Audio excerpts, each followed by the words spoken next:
За да си направите около 30-35 броя сърмички, ви е необходима една средно голяма селка, която трябва много добре да бъде почистена от горните листа и пънчето и да се сложи в вряща вода, като трябва да се вари известно време, поне 15 минути от едната страна и още 15 от другата.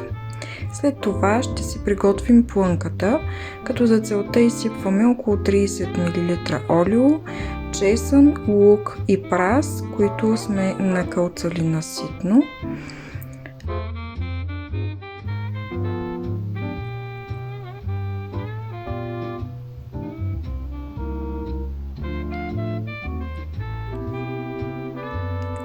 Когато сте ги задушили около 3-4 минутки заедно, може да се добави една чаша измито рис.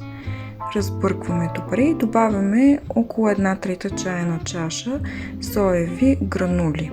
След това наливате нужното количество вода и подправките и оставяте всичко да завари заедно.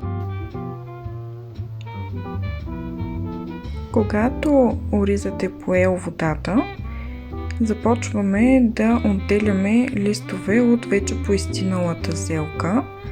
Първите листове обикновено са по-крехки и се накъсват, но това не е проблем, защото така или иначе трябва да се подложи отдолу в дъното на тенджерата, която ще използвате.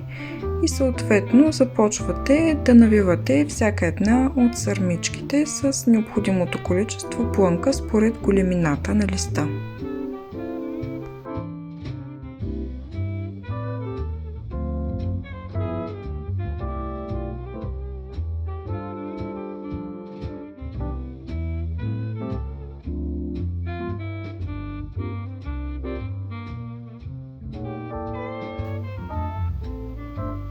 Така продължавате с абсолютно всички листове и след това наливате вода, за да покрие сърмите, като в самата вода се слагат черен пипер на зърна, бахар на зърна и около чайна лъжичка сладък червен пипер, а също и малко олио.